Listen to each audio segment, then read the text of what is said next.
Look at you. You're so brave. After all the warnings and listener discretions and unnerving hints, you're here with us for episode 9. And I do mean us. That's right. We have a guest, a very special guest for this episode, a very appropriate guest. Here with us today is Dayvid. Say hi. Hi everybody. He's the paranormal mastermind behind the Down the Rabbit Hole Instagram page, and I do believe you have a clothing line or something that you work with in that realm. Is that right? I do have an Etsy store that has hoodies and t-shirts and long sleeve t-shirts and cups and mugs and all sorts of stuff. Tote bags, you name it, we got it. That's so cool. And tell us a little bit about your page real quick and like what your thing kind of is, like what you do. So my Instagram page, that's where it got started, is __ down the period rabbit hole __. And I just decided one day that I wanted, because I'm really big into the paranormal, I really enjoy watching the stuff, but there's a lot of stuff out there that I feel like is a waste of my time to watch, So I'll watch it and it's like not very entertaining. I don't like it. And I feel like I've wasted 3 minutes or whatever. So I decided to look for stuff out there that I enjoy, that I would want to watch, that I think is worthy, and I share it. So I started up, and now we're pretty close to 2,000 followers on Instagram. I also have a Facebook that is tied together, basically, and that one is down the first name, last name rabbit hole, and I have 12,000 followers on that one. Holy cow. I was not aware you had such the following. That's really impressive. Yeah, I was really surprised that we had, it was like overnight. It was like we have one follower, and then the next couple of weeks, we have 5,000 followers. What's going on? Next thing you know, it's 12,000. So, damn. Yeah, it's but I'll say this: Instagram, wonderful community. That's why you're able to send people in droves to like my posts and my live videos, as you have so much of a following. Facebook's different, though. I don't, they're from your show last night. I think it was Farrah was talking about trolls and whatnot. Well, Facebook has them. They're there, and I don't tolerate it. I just delete them. I don't mess around with them, and I block them and stuff. Absolutely. That's the best way to handle them, because they're going to thrive off that kind of, any kind of reaction is just what they want. So. Right. It's not worth your time. No, absolutely not. And I relate a lot to your reason for getting in, because my reason was very similar. I was craving something that nobody could kind of offer. It was like stories I wanted to hear about and learn about, and I couldn't find them anywhere. So I started my own. So you and I are very similar in that aspect. Yes. So I want to do a little fun thing to introduce you to all of our listeners, because we have a lot of, I don't want to say a lot of them, but we have a diverse group of them, I guess. And I want to make it interesting because, I like put people on the spot. So people want to know who you are. For this little game, I want you to give us one green flag about yourself and one red flag about yourself. And make them good. Don't be like, I'm too patriotic or something. Like, just be like, something funny. Green flag. Yeah, like something positive about yourself that people would view in like a positive light. Okay, green flag. I got one. I volunteer for the American Cancer Society. I do the rides for people who are unable to go to their appointments. Bro, that flag is so green, the grass is jealous. Really? That's so nice. It's very rewarding. You would think it's, it's your gas, it's your time, but I've met some amazing people. They've really opened my eyes to a lot of things, and you learn almost immediately how fleeting life can be. Some of these people know that they don't have much time left. That's incredible, dude. Wow. It's really great. I did not expect that. I was expecting something like mediocre, but that's like, you just like lifted the veil that you're a fucking angel walking around with everybody. Red flag. Yeah, what's the red flag? Red flag. What is a red flag? I'm perfect. I don't really. I believe that now. I think I had a very bad temper growing up. That was probably a red flag. But you don't have it now. I don't have it now. I'm old, You so are perfect. you learn to just let it go. It's just not worth it. That Yeah. kind of stuff. But man, it was like a fuse. Or it was like short fuse. It would snap. That's the only thing I can really think of. My office is messy. That's what else have we got? Your office is messy. Come on now. That's like purple at best. Yeah, I'm good now. That's great. Years of experience. Years of experience. Wow. See, I feel like we've known each other for centuries now. It's funny because we've just started talking on Instagram. I followed your show, which is awesome, by the way, Thank you. and I've been watching pretty religiously now. Oh, well, that's so great. I really appreciate it. That was a perfect segue into my next question, which was, why did you want to be on our little show here? Okay, it's one of my favorites by far, My heart. to be honest with you, because I've mentioned this many times. I've never really been into podcasts, and then someone turned me on to Kevin's "Where the Weird Ones Are" podcast, and I thought, we love Kevin. This is interesting. By the way, shout out to Kevin. Kevin's great, and he was interviewing my friends. He was interviewing Ron from At Grave Evidence, and Arnie. He's El Hantino now. Yeah, he's really making his rounds. Christina's on it. Kaylee's on it. Gina's. I mean, all the people that I follow. So it was really neat. And then I found Mystic Talk with Bobby Shu. I've been listening to that. It's been great. And then I found you girls, right? I found through Farrah, I found Vicky's, Mrs. Spooky Obsessed, and Haunts podcast with Courtney, and yours. And so I said, I'm going to start from the beginning and start listening to them.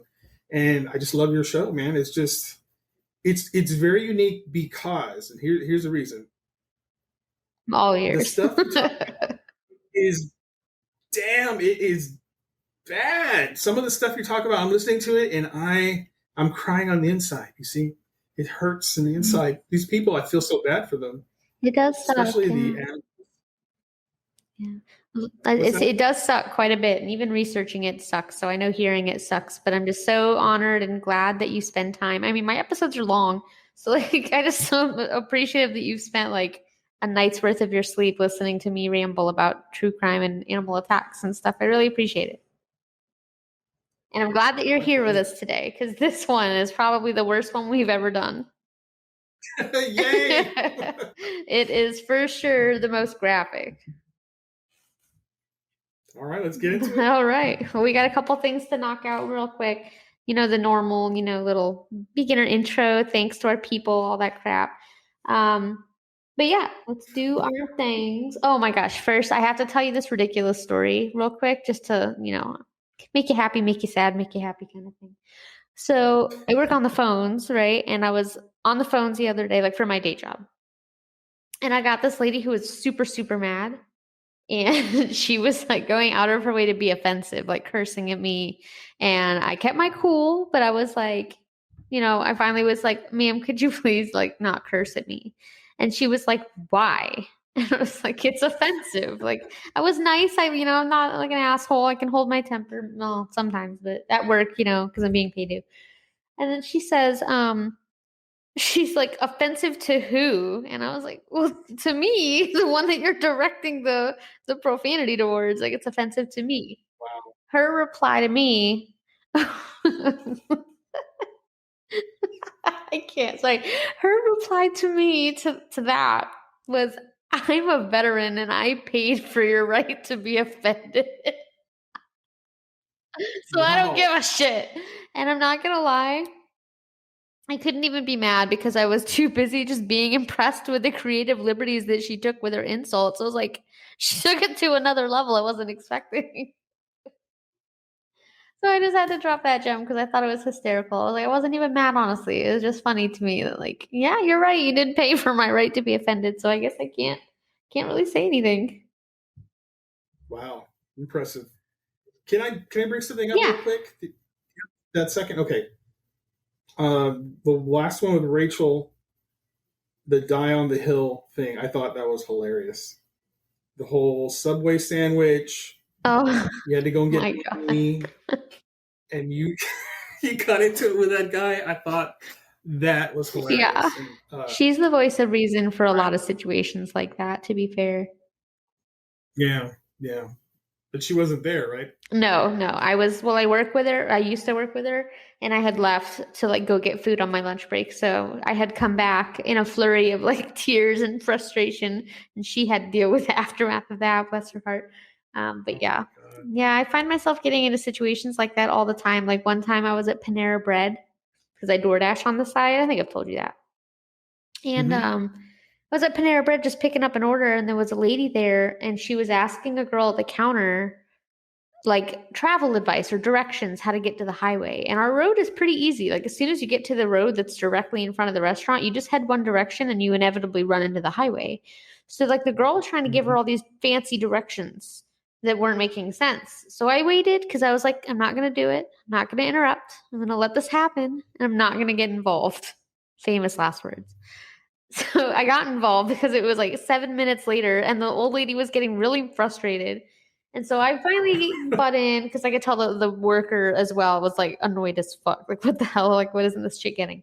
So I interrupted and I was just like, hey, like, I know an easier way. All you have to do is just pull out of this parking lot onto the main road that you and I are literally staring at through the window right now and make a right and just drive straight and you'll find the highway. And this lady flipped the fuck out on me about how I was incapable of giving straightforward directions. And I was like, immediately regret. I'm just like, God damn it, like this is why I told myself all that time sitting there that I wouldn't get involved. And then I did. And then look what happens. So yeah, that does happen quite often. It is my Achilles heel, and it'll probably be my 13th reason why at some point. Don't be an episode on your own show. I'll try my best. No promises. Oh, yeah. Well, I'm glad that we got some funnies out of the way first. So I guess we can start real quick with recapping on the question of the week from episode 8. So let me get in there real quick. Oh, God. Shh. Sorry. I was not prepared. Okay, there we go. So our question from last episode was, if you could hold any job or profession, what would it be? We got a couple of responses. I was pretty pleased with the number of responses that we got. So let's just go down the list here. We had, okay, well, Incredible James just wrote hard DM. I don't really know what that means. So I think it was like, I'm like, I think I know what it means.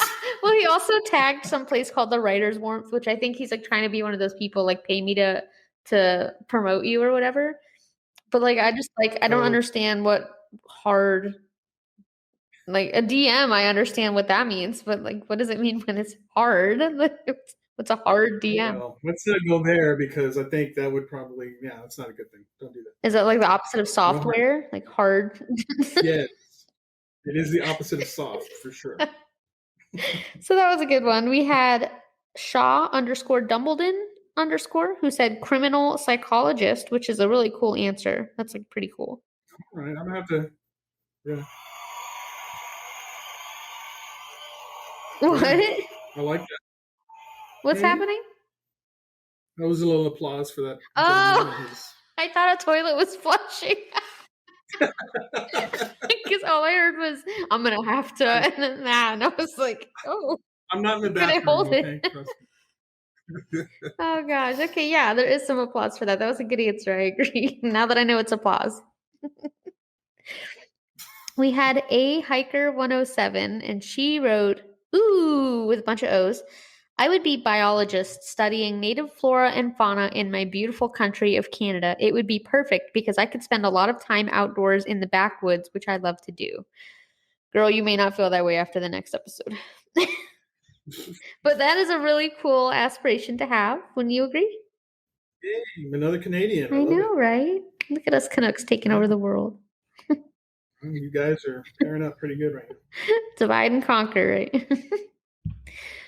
And then Stacy Johan I'm not sure how to pronounce that. Stacy Johannn 2019 said, "I get to be a bonus mom to the best kids and wife to the love of my life," which is the cutest, sweetest answer. It's just so freaking cute.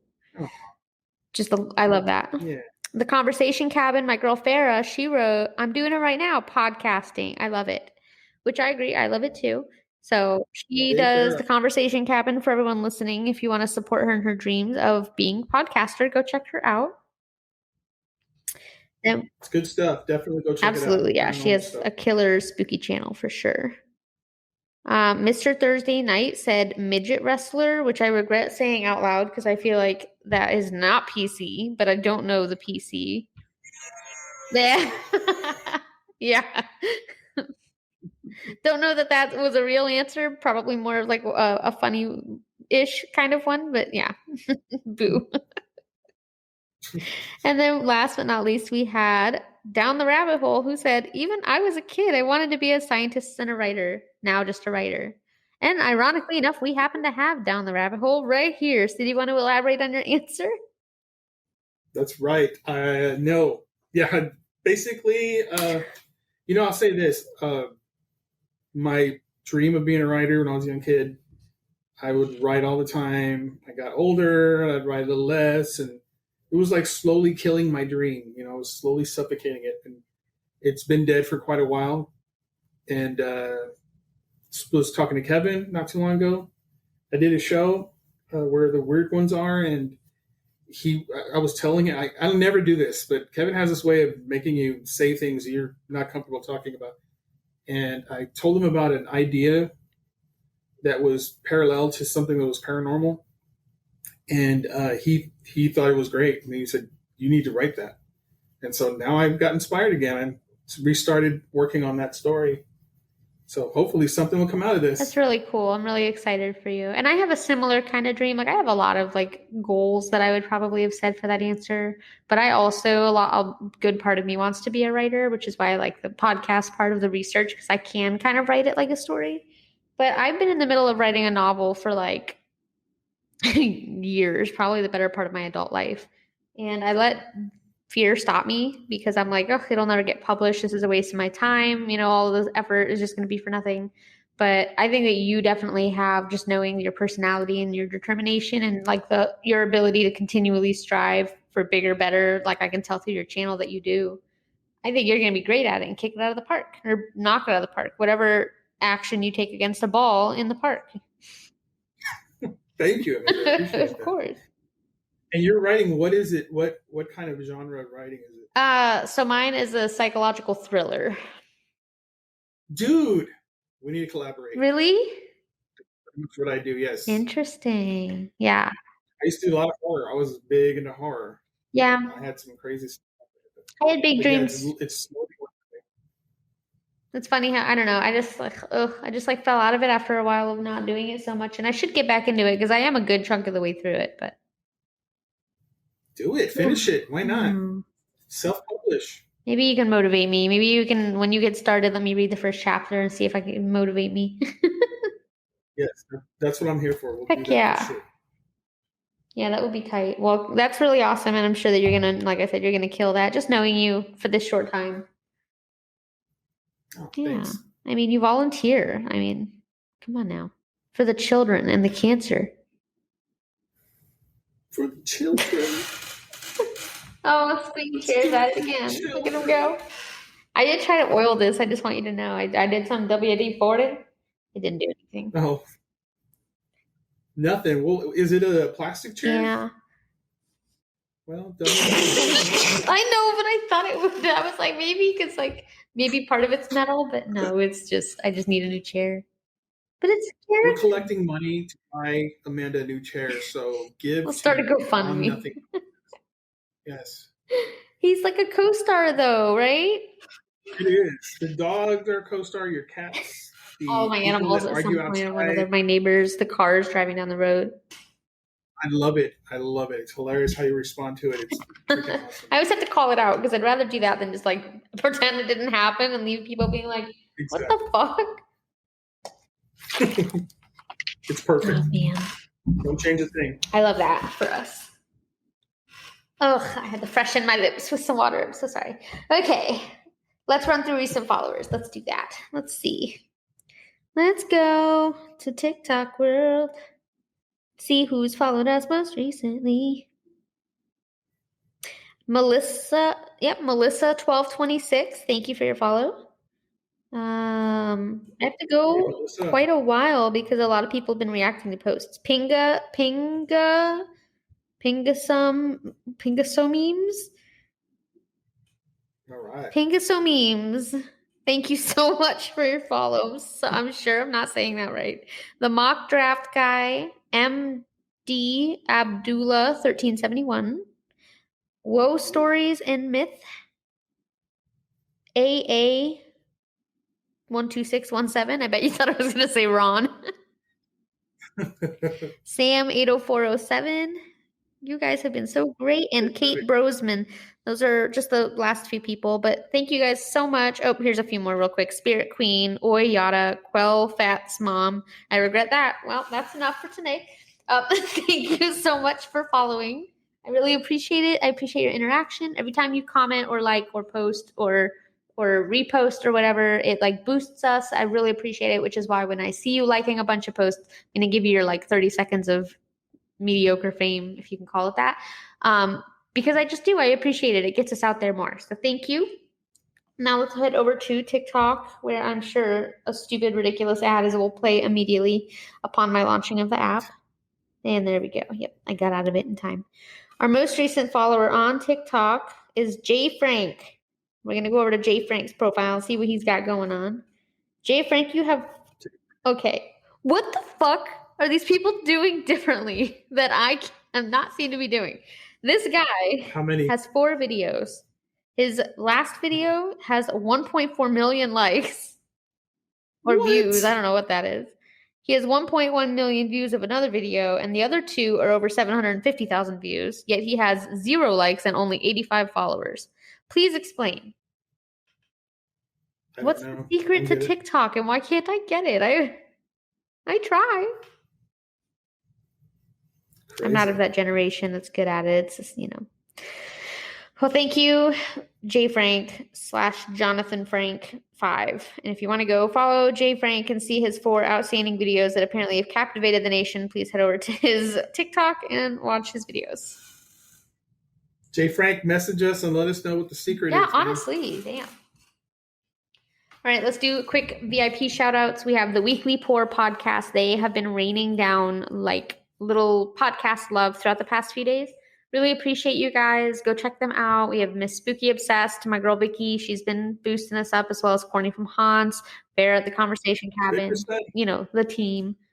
Brutal, Bizarre, and Boozy. I still love them so much. They're so cute. I can't get over the little shout out they gave me the other day. I just was so touched by that. It's a son and a mom. Do you listen into them? I heard you mention them on a few of your shows so far, but I have not had a chance to check. Yeah, you would probably really like them. It's like a mother and her son, and they each do either a brutal or a bizarre episodes. Like they'll do a weird like paranormal one or something, and then like a murder, and then they have like a drink that they pair with the episode that they like teach you how to make, and then they try it and tell you their thoughts. It's really cute. I really highly recommend them. I love them so much. So yeah. Then we have the Suspended Sentence podcast, which is a badass duo of 2 women. I love me. Sorry, some women run podcasts. It's just the feminist pinky toe in me. Yeah. Woo! They're amazing. Hint, hint, we're teaming up on a mutual effort. So I'm really excited for that to come out. You'll hear more about that in the next few weeks. And then our friends at BDBO BDBO podcast.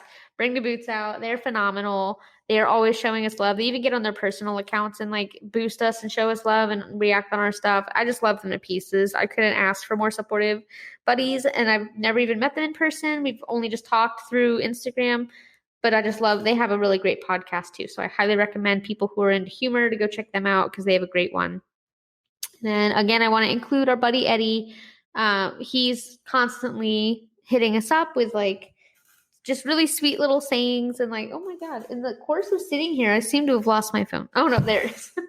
I wanted to pull up something because it does kind of lead into the next part, which is a kind of a little bit of a correction from the last episode, because Rachel and I, we showed our ignorance just a little bit because we don't know anything about Pakistan. I don't know if you heard that from the last one. I did. Oh, we got spooky. Are we ASMRing it now? Okay. So he added a couple notes about Pakistan that I just wanted to point out because I feel like I seemed really insensitive in my ignorance, and I'm not. Like, I am aware that I'm dumb. So I learned some things. So I just wanted to mention them. Let me scroll down to his part of the message where he mentions it. You are not dumb.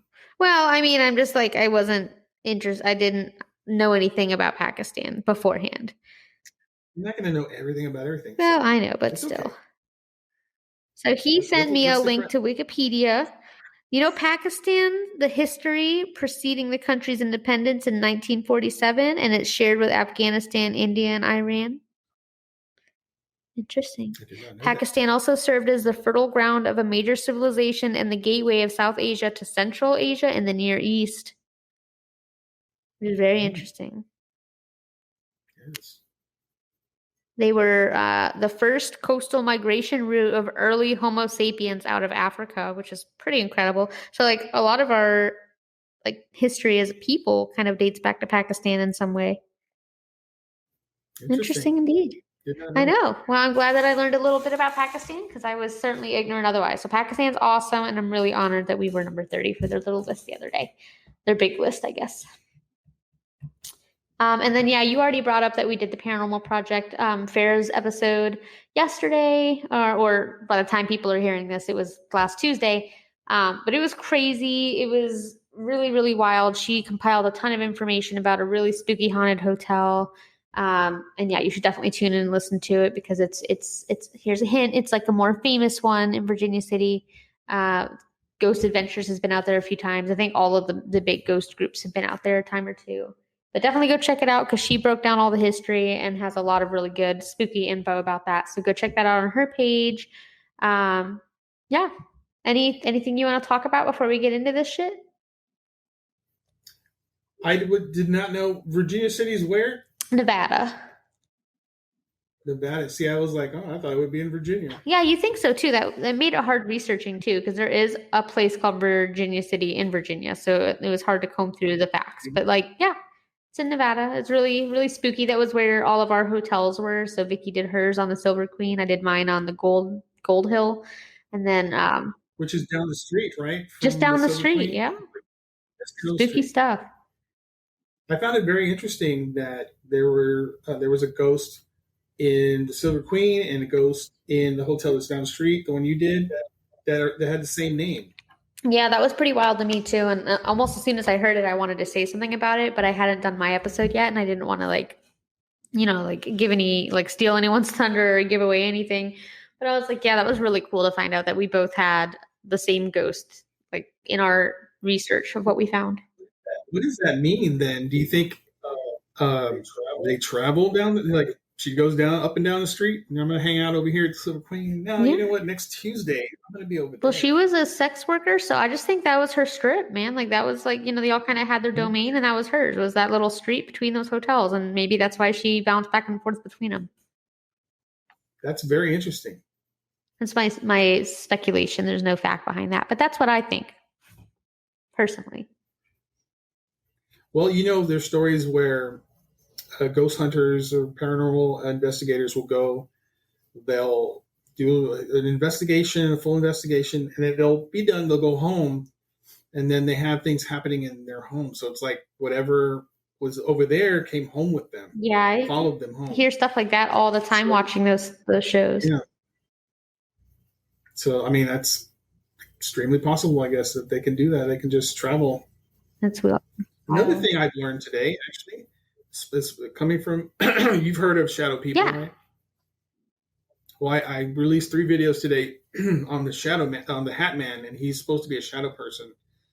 And there's this little idea that shadow people are interdimensional, So they could be in a higher dimension and they're able to phase into our dimension. That's when we see them, and then they phase out.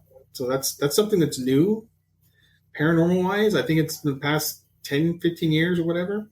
The Shadow Man, I mean, the Hat Man shows up. He showed up around 2009. That's the first when he started to appear. 2009. Yeah, so this is like a whole, it's like a newer thing. Almost. Yeah, so that was very interesting. I think a dimension thing that very, very true. I know there are 11 dimensions, and so I've seen posts on your page about dimensions that have been really convincing with like some of the possible like explanations for things. Oh, it's super interesting. Super interesting. Yeah. So I'm trying to learn all I can. It's all about quantum, mechanics and all that stuff, and it's very, very interesting, and it does explain a lot. I didn't anytime anyone would talk about it. I have someone who talks about I'm going to the fifth dimension and all this, and I'm thinking, what are you talking about? But the more I read about it, the more I learn about it, there's some scientific facts behind it. Yeah, and it makes sense. I mean, even from just like a common sense standpoint, if you block out like this is impossible kind of thought and focus purely on what they're suggesting, it makes perfect sense. Right. And then once you do that, now you can actually try to measure it. You can try to see if you can debunk it, break it down. And if it survives, I mean, now you have something that you can really study. And it's just this whole thing is just really interesting to me. I'm really starting to learn a lot. You ain't wrong. That's incredibly interesting. I'm really excited. I hope you post more stuff. I'm sure as you go through and learn more about it that you'll post more about that. So I'll have to stay tuned. For sure. All right. Well, we're ready. Is it time? Is it time? Oh. It's there. We're ready. Okay. Well, I might have forgotten it last time, but I'm definitely not forgetting it this time because it is extremely necessary. So please listen carefully. The content discussed in this episode is going to be extremely triggering. It includes themes of violence, gore, death, child abuse, mental illness, and mentionings of satanic things. It is absolutely not recommended for people with PTSD in any of those topics. I won't hate you if you skip this one. I get it. This episode does contain audio from interviews with family members and audio from the 911 call. Both are extremely graphic. This episode is going to be very disturbing. Please, for the sake of their innocent little squishy minds, don't let your kids listen to this. Listener discretion is advised. Just blink it. Okay. You ready? Let's do it. I feel like this episode just calls for like a deep breath. Okay, let's get into it. So our story today starts a little differently than our other episodes because we aren't going back to when our victim was born. We're going to start off with the very traumatic childhood of one little girl named Janiyah Watkins. Does that name sound familiar to you at all? I'm really excited then because you have no idea about this case and it's a wild one. So I'm glad I can catch you off guard because I get your true authentic thoughts. Janiyah, unfortunately, was born into very unstable circumstances. Her mom was an addict of various substances and suffered from mental illnesses, and it caused her to be very unreliable even early on in her life. Her father was in and out of prison and not exactly the parental figure that she was in need of. Both her parents raised Janiyah in very frightening, uncertain environments, and social services did get involved and then was continually involved early enough that they were actually able to remove Janiyah from her biological mother's home in 1998. And they appointed custody to one of the few heroes that we have in our story, and it was a wonderful and selfless woman named Barbara Owens. Barbara therefore became Janiyah's legal custodial guardian and took Janiyah in under her wing and provided her with the stable home environment that she so badly needed. What Barbara had not anticipated, however, was that Janiyah's biological mother, for whom I could not find a name, and I did try, but her mother was constantly harassing Barbara, dragging her in and out of court hearings, all in these pathetic attempts to win custody back of Janiyah, despite not actually ever doing anything to rehabilitate herself. So this normally wouldn't be an issue, except like her mother hadn't healed really at all. She wasn't any better of an influence. She didn't have any more secure of a home. And just as fast as she would come into Deja's life again, screaming about custody hearings, she'd disappear without a trace. And then she would emerge a short while later and just repeat the process. So just very disruptive to Barbara and, of course, to Deja. And this went on for a long time, for over a dozen court dates, to the point that Barbara eventually got so tired and sick of like the constant harassment and ordeals that were literally affecting her whole life that she just gave up and essentially relinquished custody to a relative of Deja's, which, you know, understandably broke both of their hearts. I can't imagine that was an easy decision for Barbara to make. But poor Deja, like she finally had somebody, you know, stable and reliable in her life. And then at 12 years old, that too is upheaved in the blink of an eye. Just really sad. I guess I'm alone in that opinion. There you are. It is really sad. Yeah. Real big sad. Requires silence. I get it. Despite a family member who now had custody of Deja, her mother did try one more time to acquire custody, and she like set up a court hearing. But despite being the one to actually coordinate the court date, she failed to show up on the day of the hearing. And that seemed to be like the last of her half-assed efforts to kind of remain in her life. So yeah, if you're giving out Mother of the Year trophies, Dayvid, is Homegirl getting like a consolation prize or no? Yeah, nope. I didn't think so. Not Jesus. Not much is known about Deja during her teenage years, but once she became like a young adult, like 18, 19, 20, she began this path of just kind of having her own, like her life in her own hands and having a little more control over her influences and what she allowed into her life. And she met a man named James Brown at some point, and this was when she was living in the Cincinnati area of Ohio, that they were both living in, which I resonate because I lived in Akron for like a decade in like an armpit of a state, let me tell you. James, the guy that she had met, he was charming, he was handsome, and Deja was like immediately attracted. The two had a lot of fun together, and eventually, you know, romantic feelings happened, natural impulses prevailed, and they began a physical relationship, which again revolved like little Pokemon, because Deja announced that she was pregnant with James's baby, and she was really over the moon ecstatic. Like her level of anticipation, pride, and happiness just exploded. And then she learned that she was going to be giving birth to a baby girl, which was her dream. She had always wanted a baby girl because she wanted to treat it and love it the way that she wished she had growing up. Like she wanted to give a baby girl the relationship that she never had with her own mother, which I think is a really sad, you know, for that to be like your life goal, to make up for that thing that you didn't It's have. sad, but I think that happens. A lot of people say that. A lot of people really? Yeah, it's really sad. It reminds me of that, like, there's like a TikTok trend going around that says like, you are the person now that you could have felt safe around as a kid or something like that. So I guess that lines up with that. Mm-hmm. Yeah. Sad. Very sad. So December 4th of 2014, we're in Hamilton County, Ohio, and a star is born. And not a celebrity, but the star of our story. It's a little bouncing baby girl, and her name is Janiyah Watkins. She enters the world with bright-eyed, bushy-tailed, maybe not bushy-tailed, but, you know, chubby-cheeked and giggly, cute as all hell. Which, side note, people say all babies are cute, but I have seen some ugly babies. I'm just saying, am I wrong? Like, don't hate on me. I'm not trying to be rude, but like, right? Not all babies are cute. No, okay. They're not. Janiyah was cute though. She was like, objectively, she was a cute baby. I would have pinched her little cheek on her face. I bet you're a cute baby. Well, maybe. We won't go there.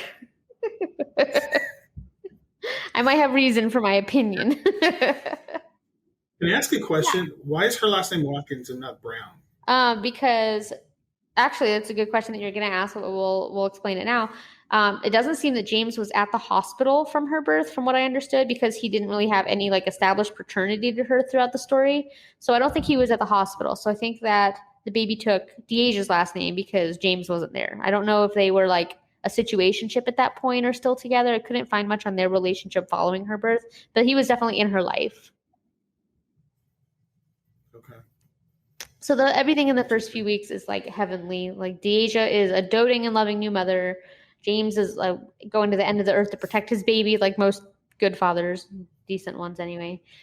And it wasn't long before family members started to notice subtle little changes in the way that Deasia was acting and like her behavior. Like she started just to talk about random things, started to like almost seems like she disassociated. God, can't talk today. Disassociated at times. And James especially had this really sneaking suspicion that like something wasn't right with her. And he really did urge her to seek help, but she didn't think that there was really a problem. And she's just like, it's just the stress of being a new parent and things, you know. So everything kind of came to a peak on January 25th because about 2 months, not even 2 months after Janiyah was born, the neighbors called the police because they heard what sounded like a woman screaming and like yelling and then a baby just screaming, crying. So they called the police and it was Deaja's home. And the police show up and knock on the door, but she didn't open the door. They knew she was in there, but they didn't open the door. Finally, like a family member that I think was a cousin to James, if I read that correctly somewhere, he like opens the door and greets the police, and immediately they can see Deaja's like in a pretty stressed out state. Like she's like speaking all animated, not making any sense. She was holding on to her baby. And unrelated, the police made note that it smelled like weed the second the door opened. I wasn't going to put that in there because it adds absolutely nothing to the story. Like weed doesn't make you act in any type of way like this, but just to stay factual because it's in all of the reports. So yes, they open the door, they smell weed. So they're like immediately suspicious. They see that our girl's like kind of hysterical. So the officer trying to keep, Janiyah safe kind of tries to take Janiyah out of her arms, and Deasia just loses it. Like I saw a few different reports of what happened, but allegedly based on a couple of them, she either choked or attempted to choke Janiyah. At which point the officer like forcibly removed her from her grasp. And then as soon as Deasia let go of Janiyah, her eyes went wide and she immediately passed out. So police are like, what the fuck? Like, so they call the fucking ambulance. They're like, get somebody out to look at this bitch. So they call for medical assistance and they come and they take Deasia's lifeless body to the hospital. Not a great look for our girl so far, just saying. Yeah, terrible. So is there like so there's clearly a mental component here, right? Yes. So as we just noticed, she does start to have a little bit of like something is different going on neurologically with her. Like she's having some changes. And these are new changes. Like this isn't anything that she's displayed before. This is just recent that they've been noticing this escalating and her talking about weird things. Just weirdness. So at the hospital. Could that be postpartum depression or something? Ooh, you're so good. You're so good. You're so close.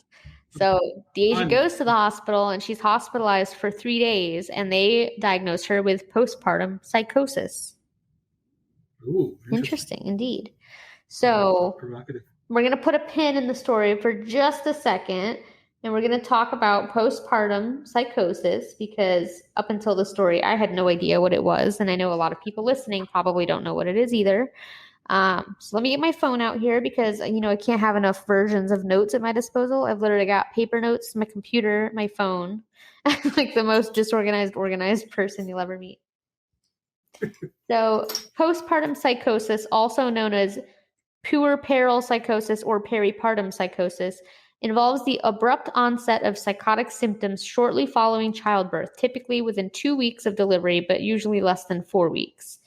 It is a brief psychotic disorder which can cause hallucinations, disorganized speech, and or abnormal motor behavior like catatonia. It also is frequently associated with confusion, disorganized thought, severe difficulty sleeping, mood variations and disorders, as well as cognitive features like consciousness, like comes and goes. So just a lot of potentially dangerous things that could happen if you're standing there with a baby and you have a waxing moment and a waning moment of consciousness and you pass out. It's not great for, your baby. So naturally the hospital is a little worried because Deasia does live with her baby and they're alone the majority of the time. So they're like, we're uncomfy, they're a little uncomfy. Where's James in all this? He's gone. James is I couldn't find much on the little parts where she was in and out. But James does come back into play here real quick because as the doctors are communicating what to do, they inevitably, like anything else, they go get child services involved. So during the visits the doctors held with Deasia while she was in the hospital, she was making really concerning comments. Like at times she was speaking in tongues in a language nobody really could identify. She was apparently speaking to demons. She was holding conversations with them.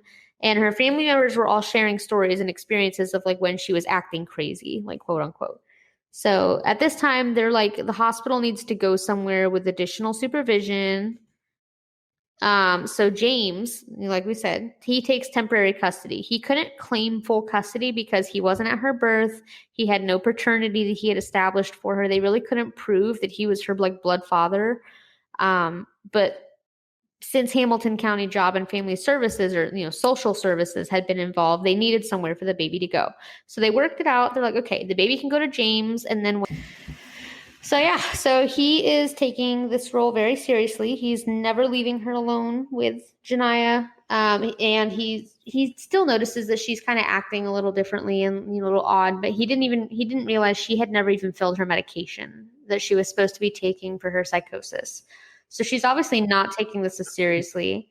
And she just kind of blows it off like it's like no big deal. And even the hospital doctors are telling James like she doesn't even understand the gravity of what she did of, choking your child in front of a police officer. Like she doesn't even understand the importance of what she did and how bad that looks. So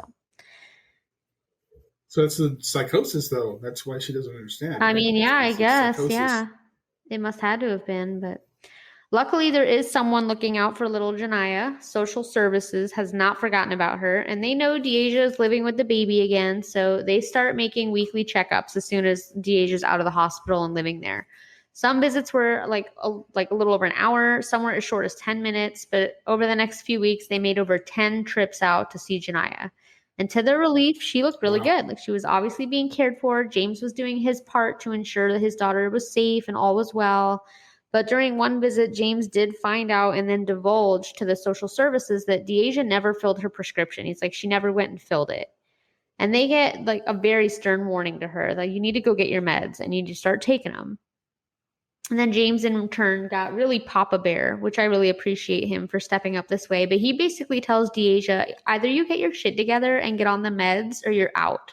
Like, I'm not going to lose my daughter over you not getting help. So that does motivate her. And from what I understand, she finally did fill her medication and she was taking them, but she wasn't really consistent at it. And one day social services popped over and they received a report that Deasia was breastfeeding while she was on her medications, which was like a huge no-no. Oh, exactly. So like a big, I didn't look up what can happen, but with antipsychotics, I imagine that could fuck up your kid pretty good. Yeah. Yes. Pretty messed up. Not a good thing. So she discusses with James about like her lack of seriousness about her treatment plan. She's like, I'm not confident that this is working out. I do think that this baby's in danger. So Job and Family Services of Hamilton County goes after the custody of then 3-month-old Janiyah, and they have a juvenile court hearing that takes place on March 6th. And without much effort, Judge Elisa Murphy orders Job and Family Services to seize custody of Janiyah as, quote, imminent risk of harm exists if the child is returned to his surroundings, end quote. So like they were pretty convinced something was going to happen to her. Yeah. Wow. So now they're faced with this problem of like, okay, we take the kid from the father now. What are we going to do with this baby? Luckily, there's one more person ready to step up and take Janiyah, and it was Deasia's aunt, which throughout this entire thing, she wasn't named. I'm frankly not sure that I agree with why, because as we'll learn, her choices really did impact like everybody in the story. But just for the sake of confusion, we're going to call her Auntie because I don't know her name. So, and this is Deasia's aunt. So I don't know what that relation would be to Janiyah, because Janiyah is Deasia's baby. Auntie is Deasia's aunt. So that would be like her. I don't know what the fuck that would be. Anyway, that family tree. Close enough. So she is like, yes, I'll take Janiyah and I'll, raise her until we figure out what the hell's going on. So Auntie gets custody of Janiyah. Everything's doing good. She's being a good little step-in mom. But there's this problem. Auntie's up there in age. She's like at least 60, I think, at this point. And she has like her own health issues, and full-time caring for a 3-month-old baby is hard, especially when you're that age and you have your own things. She's also hindered because she agreed to some stipulations from the court. Rule number 1, and like the most important golden rule, is that mom and dad, you keep them away at all costs. So James and Deasia were not to have any contact with her, like at all. Like they don't want either of them around the baby. So she's like, okay, like, whatever, I can do that. That's not a problem. So she says that, but then as she starts caring for the baby, like, it's really hard, like you have this damn newborn baby and you're trying to do this by yourself. But they were going to be allowed contact later on. So she's like, I just got to make it to this point. But there's court processes that are in progress, and she had to do this alone. And there was a spokesperson for the Hamilton County prosecutor who was named Julie Wilson, and she said the aunt is given specific instructions that neither mother nor father could have contact with the baby at this time or reside in the home. So it's just a fact. They can't be around the baby. We've established that. So why is James not allowed to be around the baby? I thought he was. Yeah, I don't really understand why. My guess is that maybe they just felt that he was also a danger since like things were continuing, even though he kind of had like that custody at the time. I'm not really sure. It sounds like he was in the baby's corner. He was like telling them, "Hey, this is what's going on. She's not right." From everything I could find, I got that impression as well. So I didn't really know why they wouldn't allow James near the baby. But for whatever reason, they felt like that was the best course of action, was like maybe it was because they were still in the middle of court and they were doing something where, I don't know, like the baby can't talk. What's she going to do? So let me ask you this. Is James and Janiyah, are they still together? So no. Actually, at the same time that this is happening, where Auntie's like trying to settle in with her new life, Deasia, who's now 20, has just lost her house. So with the baby gone and James is like this building frustration and resentment towards her because of it, he kicks her out. He's done. He's like, you done blew it. So he kicks her out of his house. She still hasn't taken any steps at this point to do anything, to take her condition seriously, like in any way. And she also probably isn't in the right state of mind to even realize like what's going on. So I'm sure you can imagine where we're going next. Deasia needs a place to stay. And she's about to call around and she's like, let's just see, let's just ask and see. Let's just ask if maybe I can stay with Auntie. Like, she has my baby after all. Like, she should, right? She should. No. So I want to pause here and I want to know, you're in Auntie's shoes or Uncle's shoes, I guess.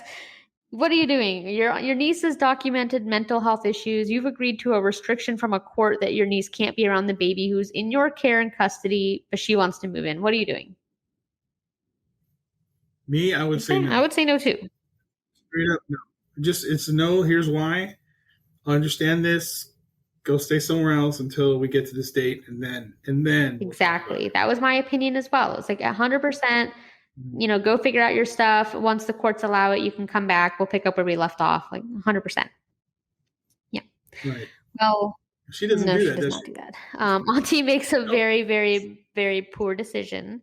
She says, despite all of these reasons why I should say no to this, I'm going to say yes. And Deasia moves in and she's back with Janiyah. Nobody tells the court. Nobody tells Hamilton County Job and Family Services. Nobody tells the social workers. Everyone just kind of carries on like normal. And Auntie's really just relieved because now she has help, with everything that's going on. So, yeah. So we're going to jump ahead just a little, only like a week after she moves in. It's March 16th of 2015. Not even that long ago. It's not even dawn. The sun hasn't even poked its golden little head above the horizon. Auntie is sleeping in her College Hill home, where Janiyah and Deasia are living. The birds have barely even had a chance to start their morning songs, and a car pulls up to the outside of Auntie's home on Waldway Lane. The headlights cut the creeping dawn darkness, and a child hops out, backpack in tow, and heads inside the house. And it's Monday morning, and the child is a 5-year-old relative who is dropped off at the home before school, as was the normal schedule that he did every school day. The child walks into the home, comes around the corner into the kitchen, and before the poor kid can even process what his innocent little eyes are witnessing, he flees out of the room and runs into Robert Stewart, who is also about to enter the home. Robert was Auntie's son, and the 5-year-old starts rambling about like what he saw in the kitchen. He wasn't making any sense at all. Robert's confused and skeptical and like, what the hell is this kid talking about? And he walks into the kitchen to kind of examine and check out like what he's been told. Now, I don't want to lose you. I know you're on the edge of your seat, but instead of outright telling you, I'm going to do something a little different. I'm going to let Auntie and Robert Stewart explain to you what they saw. So I'm going to play some pieces of audio. There's a couple of them that I've kind of stitched together. It's going to be the 911 call, which starts with Auntie. She then hands the phone to Robert, her son, who explains the remainder of the call. I'm just going to say what you're about to hear is extremely disturbing and upsetting. Let's do it.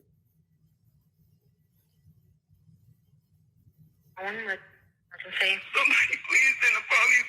My niece killed her baby. You were just talking to somebody. Who were you just talking to? My son.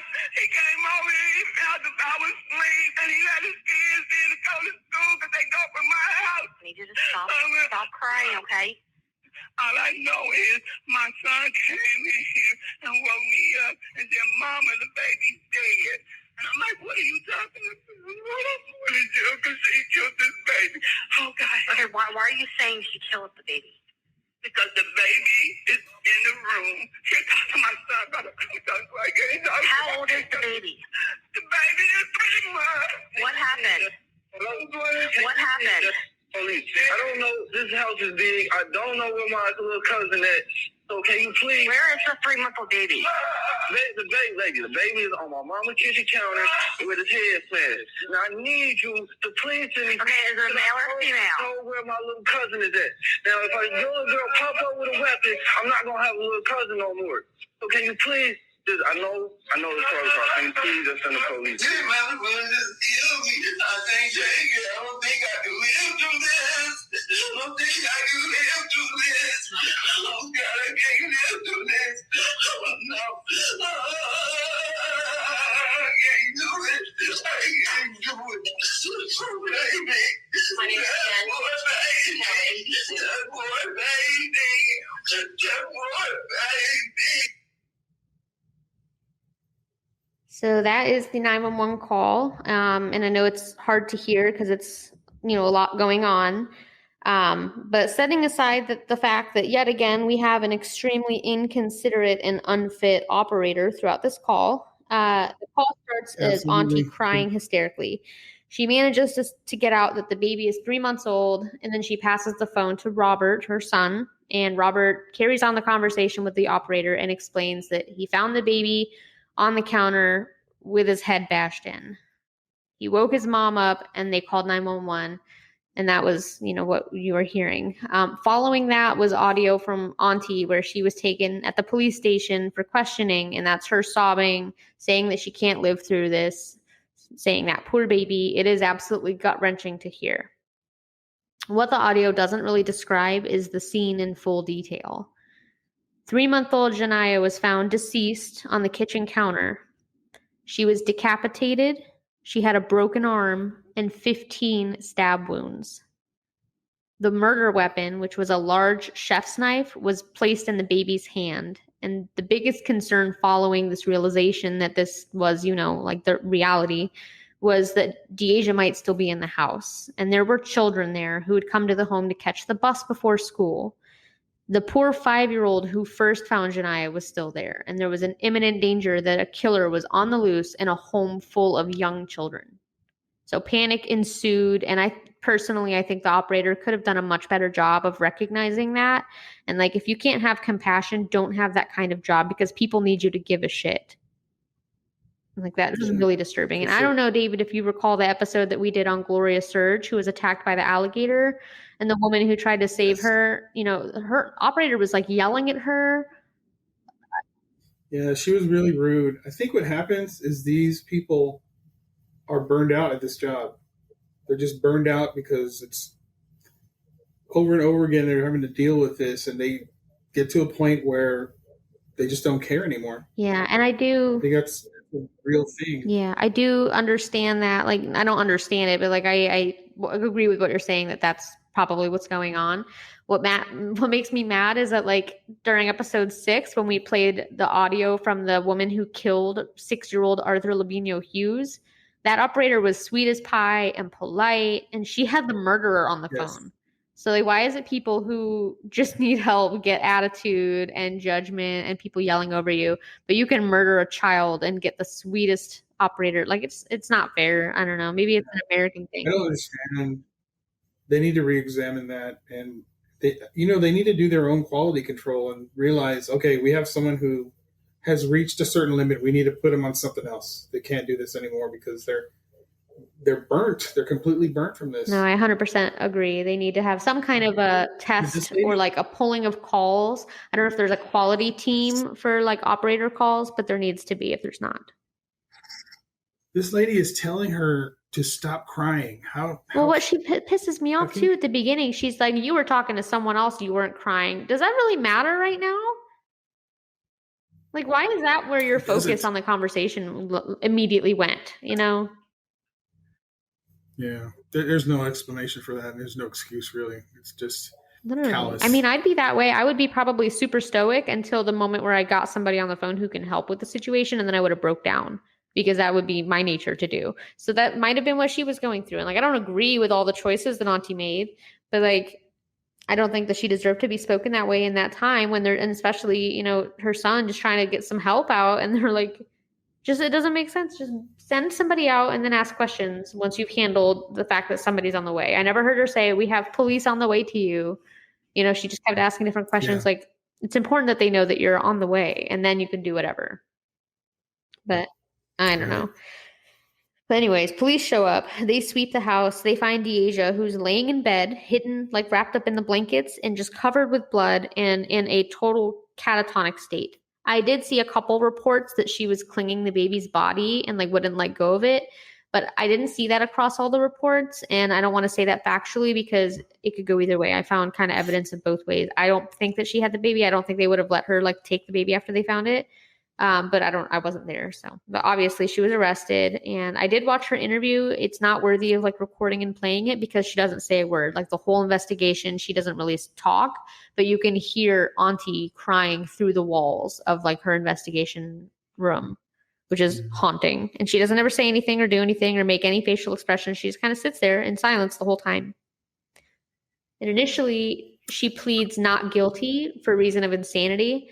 But this drew some questions because throughout her interviews and her doctor meetings with psychiatrists and therapists, they actually found some evidence that she maybe did comprehend that like murdering her baby was wrong, which calls into play the insanity theory, because insanity means you're not aware that the action of killing like or its consequences.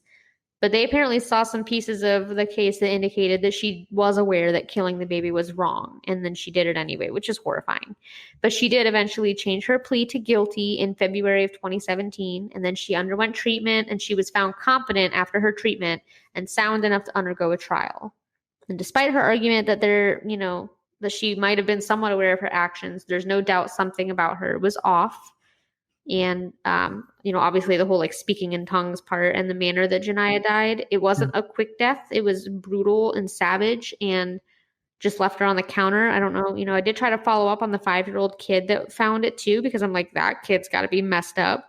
He's like got to be 12 or 13 by now, but I couldn't find anything on him. So if you're out there and you ever come across this, like, damn, dude, like, get therapy even if you don't think you need it, because you probably do. It's going to pop up when you're 40 and like ruin your life. That sounds terrible. But throughout the trial, it was known that they were probably not going to be seeking the death penalty because there was that mental issue, component of that mental illness.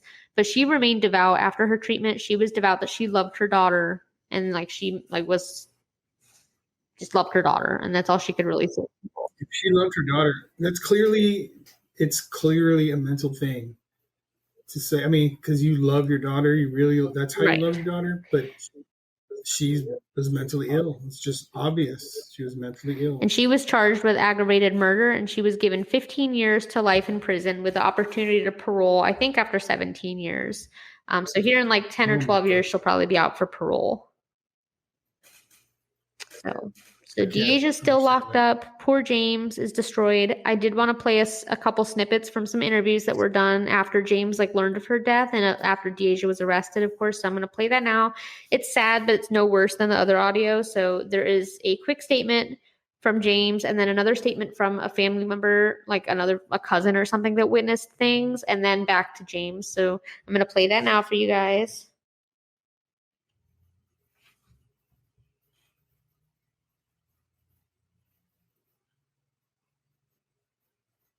You ever try and talk to her? Did you ever try to get her to see what was going on in her head?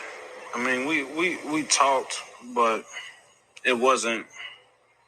I didn't feel like it was her when she was talking to me at the time.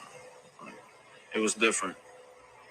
Like the way she act, it was different. She kept calling us like the devil and stuff like that. Like she kept saying we were sinning so much, and we didn't realize we were sinning, that we need to come to the light. Is there anything you'd want to say to her?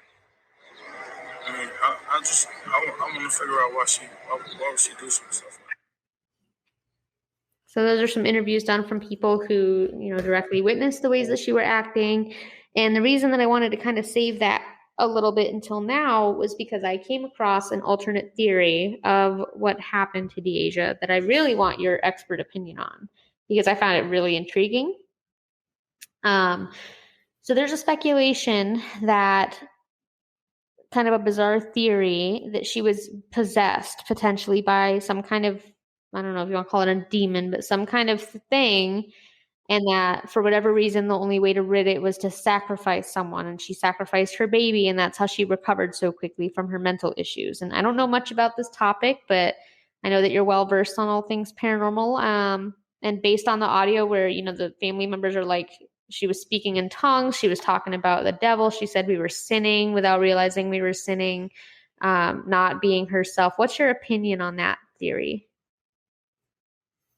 Well, first of all, I'm not an expert on the paranormal. I really don't think you can be an expert in the paranormal now. I have years of research and all that kind of stuff. And without having any more data on this or the background, the story, or actually, interviews or anything like that, I would have to lean on the side that, demon, the word demon, and it's used a lot. And it's not really demons that are doing this. Okay. So that's number one. Number two, if you, just from listening to this, I really believe it's a mental problem, a mental issue, a psychosis she was going through. A lot of people think that they're some sort of, chosen by God or chosen by Jesus or something, and they become pious, and they're very, they want to help you, but they're just gone. Really, it's a psychosis, I think. I don't believe she was possessed from what you were talking about. I just think she was very, very sick. What she did to her child, I mean, what you described, how can you do that to a baby, your own baby? And how can that be okay? How can that help whatever you believe in your mind? So no, I don't think it's a possession. That would be my personal opinion. See, I was leaning to that as well. I personally was like, this just screams mental health, the way that it happened after she was pregnant. But I did find that theory interesting. And demons, I don't think was the word used. That's just me inserting that because I don't have a better term. But is there any kind of like succubus or any creature out there that would do anything like possess someone and make you sacrifice someone, or like anything in your opinion? I mean, it doesn't have to be an expert opinion, but I don't. There's definitely records of this. There's possession. I mean, it's been known to happen. There's documented cases that show that definitely something is going on. I know that I had a cousin that apparently was possessed when she was young. And this is a person who was just very sweet and kind and just the most wonderful person you could ever meet. And she was just using bizarre language and cursing at our grandmother. And if you knew her, she would never do that. That's something that would never happen. And something happened. We can't really explain it. It could have been psychosis, but she's never experienced that before or after. She just had it one night where it was completely out of control and people couldn't hold her down, and it was nuts. So, I mean, there are documented cases and that is a possible thing. We can't say for sure that it wasn't for Janiyah. That's her name, right? The baby, Janiyah. The mother is Deasia. No, it's Janiyah. Yes, okay, so that person, that's what I'm talking about. We don't really know. We probably will never know. But my opinion would lean towards psychosis, definitely, sick mind. And I'm not talking about sick as in, it's definitely a mental issue she was dealing with. And I don't believe once she killed the baby, she was fine. I'm sure that's not even the case. Who knows if she's on medication now, if you're forced to go into medication when you're in prison. She is still taking medication, and she's at like a low security Ohio prison. I did look up some stuff about where she is now. So. They're forcing her to do I'm sure it's not willing. I mean, well, maybe now it is, now that I don't even know, now that she realizes, I guess, because she seems to be more coherent. But again, she is on the meds, so who knows what will happen when she gets out. I hope she continues on that path. But I think also the fact that her mother had a mental illness really contributing to my opinion that it is something psychological, because it's something underlying that pregnancy, you get pregnancy brain and it can trigger things. Right. That's why I thought it was the depression, but apparently I didn't know there was a psychosis component. Yeah, I really didn't know much about. I knew about postpartum depression, but I didn't know there was a postpartum psychosis. So I learned something new every day, I guess. No kidding, that's crazy. I just like you mentioned, the 5-year-old boy. I am certain that he will never forget that image in his mind. I'm sure he had nightmares for weeks. Oh, months. He had to. I can't imagine what he has gone through. Poor boy. I mean, that must have been a horrific scene. Yeah, definitely. Yeah. No, I agree. I felt really bad for him. And I tried like hell to find something about him, because I was like, God, I hope he's okay. But I couldn't find anything about him. I mean, obviously at that age, they don't publish their names, but all my research, I wasn't able to find that. The terror that baby must have gone through. I just can't. I know, it is heartbreaking. And like, who knows how long Janiyah made it through all of that she was inflicting on her. Oh, and Auntie to this day, she's devastated. Of course, she blames herself, and she's like, if I'm being honest, like, good, because like letting Deja move in was like a dumb fuck idea. And Janiyah really needed her to make good choices on her behalf. I know she didn't kill her. Like, I'm not trying to, I'm glad she feels guilt over it. Like, I'm glad she's not serving life in prison, but I'm glad that she feels some guilt. Yeah, because I'm sure she looks at it now and she's like, I should not have done this. I should not have allowed that. But at the time, 2020, like they say, at the time, it must have been like, I need help. I'm too old to be taking care of baby. This is her actual mother. And she's all right. You know what I'm saying? She's probably had that mindset. Oh yeah. And that you live through this, and you're like, now she regrets. I'm sure she regrets. And who knows if she really was aware of the full extent, because I don't know if she spent enough time around her to really witness these kind of episodes. What if she was always coherent around her, and so she didn't think that it was really as severe as everyone was making it out to be? So I can say this. If she thought that she was going to be that way with her child, if she thought that this was going to happen. Oh, no, of course not. She never would have. For sure. Yeah. But yeah, that is a very tragic and disturbing tale of Janiyah Watkins and how her mother, Dayvid Watkins, grew through her own lifetime of tragedy and sadness only to pass it on. So I think that I want that to be the main lesson in this story that screams the loudest, is break the cycle. If you're a parent and you underwent some shitty stuff, don't replicate that onto your child. Be the difference. Yes, absolutely. How you doing, Dayvid? You hanging in? I wonder if there are any interviews with her now. Yeah, I don't know. I couldn't find much beyond just like a basic where she was serving prison, what her regimen was like, the fact that she's going to be eligible for parole at some point. But I couldn't find any kind of in-person interviews. She doesn't really seem... I couldn't really find much of interviews with her since, everything seemed to have been through family members, through doctors, through the police. So I would love to hear her thoughts on it now. To see, does she regret?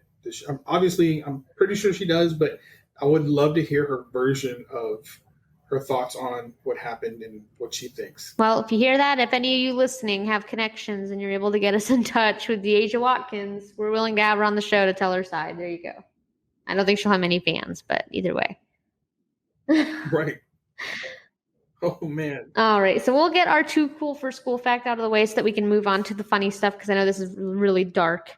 And it was horrible researching this, and I listened to a lot more of the audio that I didn't feel was appropriate to share because we would have been here all night. But this didn't happen all that long ago, guys. Like, she only died in 2015. I know kids die every day, and a lot of them, die at the hands of people who are supposed to be protecting them. I guess I don't understand how you have to have a license to fish, to drink a beer, to smoke a cigarette, to drive a car, but you can have kids all day long. Like, there's people unfit for kids. Why are we okay with them reproducing? I'm not saying that we should all have to like go through some kind of, I don't know. I want to keep our freedoms, Maybe but we like I should. think you do. I think you should have to at least pass a test or something to have kids. Yep. Because there's not enough resources out there for social services to monitor your children 24 hours a day. And at some point we need to stop the problem at the source, like spaying and neutering kittens is great, but until you spay the parents, it's not going to fucking quit. You know what I mean? Right. For All sure. right. Well, our too cool for school fact. Too cool for cool. It isn't really cool. It's just bizarre. So she was asked after she was arrested, like once she was a little coherent, she was asked why she put the murder weapon in the baby's hand. And her response was, so people would think the child did it and not me. So that's not a glimpse into her mental state, I guess. Yeah, I mean, that if that doesn't tell you. I wondered why did she put the knife in her hand, knife end in, or did she hold it, like made it look like she held the knife? And then I thought, well, if she made it look like she held the knife, did she mean to make it look like she did it to herself? And oh my God, I can't believe that's her explanation. Yeah, the whole time that I was reading that through different articles, I was like, I really want to know what her reasoning is for that. And then I found it and I was like, I did not expect that. I mean, I don't really know what I expected, but it wasn't that. That's nuts. It was. So the information that I compiled for this episode was gathered from a variety of websites, a lot more than what I'm going to list, but the majority of websites I just used to kind of confirm details that I saw in like my reliable websites. So the ones that gave me actual reliable information were USA Today, local12.com, indystar.com, swordandscale.com, cbs42.com, abuseangels.com, fox19.com, and I'm not going to pronounce this, Angeles Diaz Place.com. So they had a lot of really good information that I was able to like fact check elsewhere, and it was compiled neatly for my eyes, which I appreciate. So thank you for those sources for giving us the content for this episode. Our hint for the next episode is going to be a unique one because I usually do like a cute little limerick or something, but we're not going to do that. So the only hint you're getting is right here. I'm not posting this until it drops. It's going to be a secret. So for episode 10, I'm doing something very special, and David already knows what. But we have an extremely special guest who's going to be joining us with his just jaw-dropping, lack of words, amazing tale of survival and resilience that he has graciously agreed to share his story with us. I'm over the moon excited. I met with them, and my mind is blown. I'm just really excited to share this with you guys. It's going to change your life. It's crazy. So anyway, that goes live at 5 p.m. on Tuesday, June 27th, which 27 is my lucky number. So I love how that worked out. That's cute. But it's going to be awesome. It's going to be the first installment of our One Something series. So a little mini spin-off series of One Nothing that we're going to do every once in a while. It's going to feature somebody who walked away with their life. So they're going to be called One Somethings. Cute. I know. Brilliant. I love it. It just came to me in a dream. No, it didn't. I planned that shit. But anyway, you do not want to miss it. We're gonna start off with a bang. So we got today our badass story with Dayvid. Episode 10, our badass story with our survivor.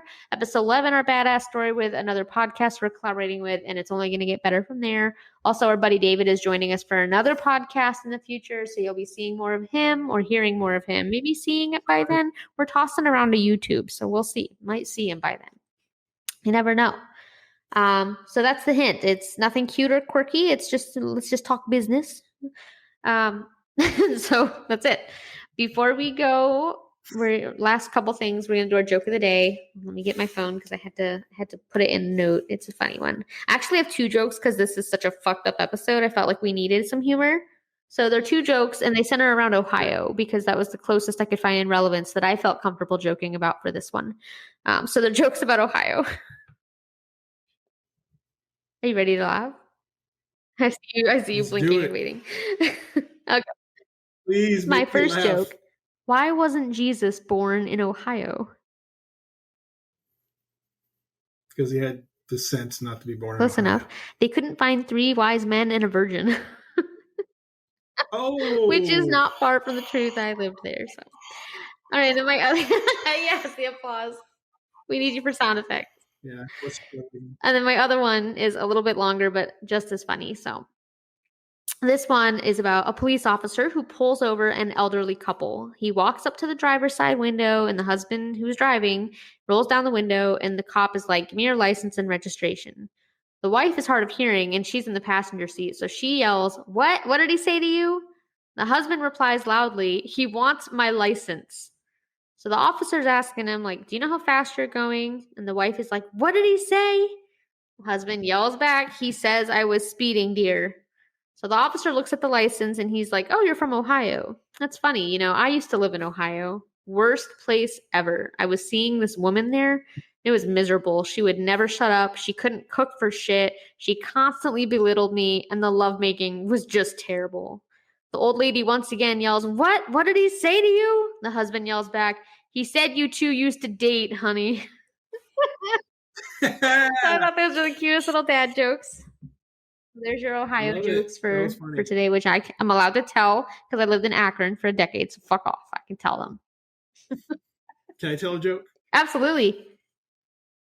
I got a really. Oh, I'm really simple excited joke. for it. Why was 6 afraid of 7? 7, 8, 9. That's right. I think I learned that one in You 3rd got grade. Yeah, I have that one in my back It's pocket. a good one, though. It's like a really good joke. Not everyone has heard it. I'm sure there's a listener that hasn't. Well, heard there it you before. go.